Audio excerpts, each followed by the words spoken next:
Hi everyone, Radhe Radhe. So today we're going to be, in this video, we're going to be doing chapter 5, verse 11. Um, so let's dive right into it. Let's sing it together. Kayena manasa buddhya kevalairindrayirapi yoginah karma kurvanti sangam tyaktvatma shuddhyate. Okay. The translation is the yogis abandoning attachment act with body, mind, and intelligence, even with the senses, only for the purpose of purification. So now here is he's talking about purification. He's talking about purification of the heart. I've heard this a lot, but this is the first time I'm seeing it in a verse like this. Kayana with the body, with the mind, manasa, man, buddhya with the intelligence, kevalai, purified, indriya with the senses, even yogina, Krishna conscious persons, or people, yogis, or people who are united with God, or I guess yogi actually means united with God. So the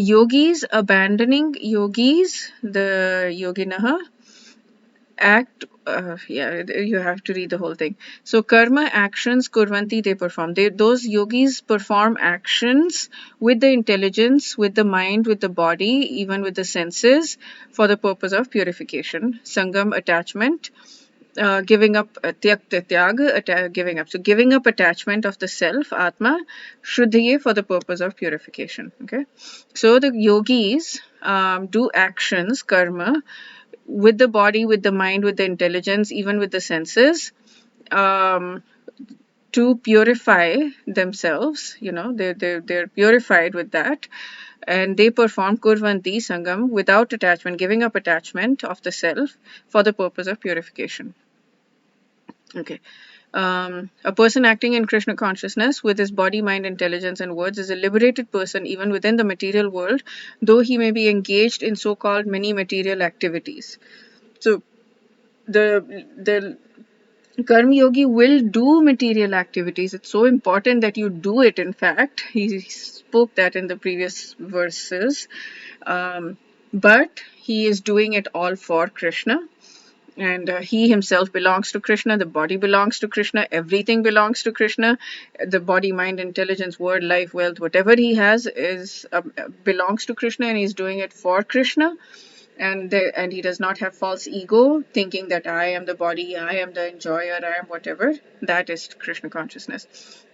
I liked what Swami Mukundanand said. Let's read the translation. The yogis, while giving up attachment, perform actions with their body, senses, mind, intellect, only for the purpose of self-purification.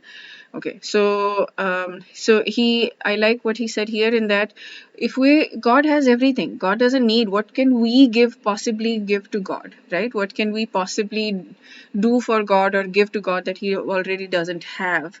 So the idea is to purify ourselves. So when we're giving to God, we're not giving because he needs it. We're doing it to purify ourselves. So he gives an example, a sweet example from Ramayana, where so then the mood is, oh God, I'm offering your item back to you, because everything belongs to you anyways. I'm just offering it back to you. That's it.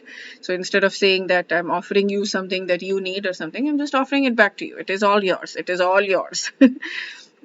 Okay, so so the Ramayana story, he says, is Lord Ram found Sugriv to be somewhat frightened in the battle of Lanka.